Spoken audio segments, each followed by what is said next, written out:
We're joined today by Grace Gallagher, Executive Director of the Cameron K. Gallagher Foundation. The Speak Up 5K is back. It's wonderful to see you. It's so good to see you. Grace, we were talking before we got started about how many challenges 2020 has brought. We'll get into that in a minute, but we want to talk about the event coming up on the horizon and why this year is so incredibly special. The event is going virtual. Mm-hmm.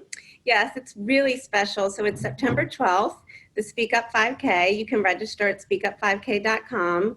But it's really special because this is Cameron's dream. She originally planned the Speak Up 5K in our neighborhood, had written to the president of our neighborhood association asking for permission to have this Speak Up 5K in our neighborhood. And it really was her dream to bring a whole community together. So bring your neighborhood together. And, you know, we always talk about where does change happen? And it starts right there in your neighborhood, outside your door. So it's pretty special that we get to celebrate in this way. We get to celebrate mental health.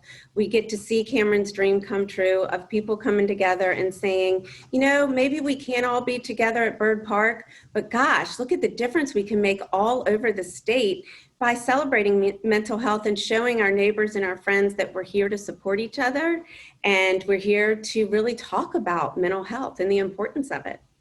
This year, and this is certainly is top of mind at all times, but this year especially for young people, young at heart, for everyone, mental health and mental wellness is top of mind. Remind us about Cameron.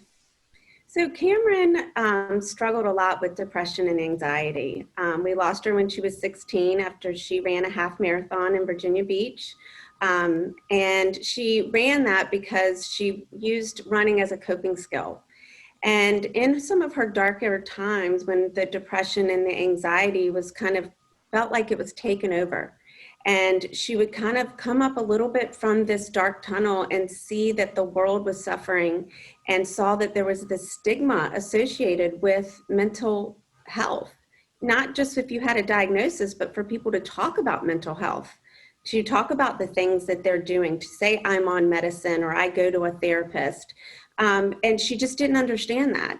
And so she was very passionate about letting people know that they're not alone. And she took her pain and made purpose. And that's what is one of her biggest coping skills as well. You know, sometimes we're in a dark place and we're not feeling really good about ourselves, but it feels really good to give to others. And if you can give to others the hope and inspiration that if they're in a dark time and they can get through it and there is light on the other end of it, well, that's pretty special.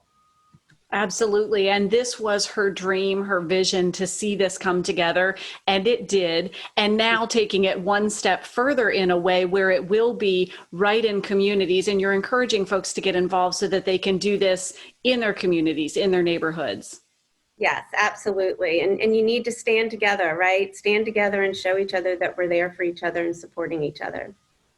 Grace, as we were talking before, this year especially, as young people are heading back to school in a much different way, from very young through whatever age you are as a student, things are so different. Change is not easy, and change can be incredibly hard, especially given the circumstances. You've been really busy with the foundation, making sure that tools and toolkits are available to help.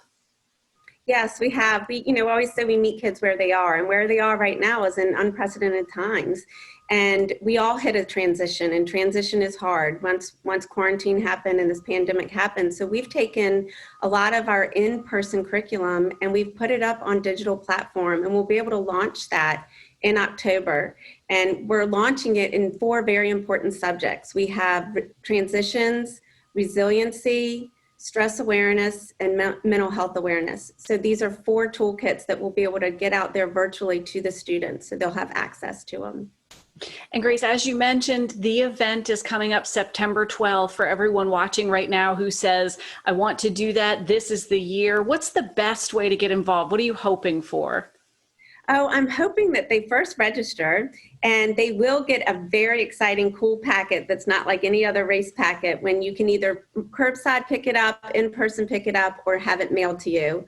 But get out there and take pictures of your community together, whether it's in a neighborhood, walking down the street, at a track, wherever you are. Take pictures and post it and tag CKG Foundation so that we can just show the world that we're all in this together and we are celebrating mental health.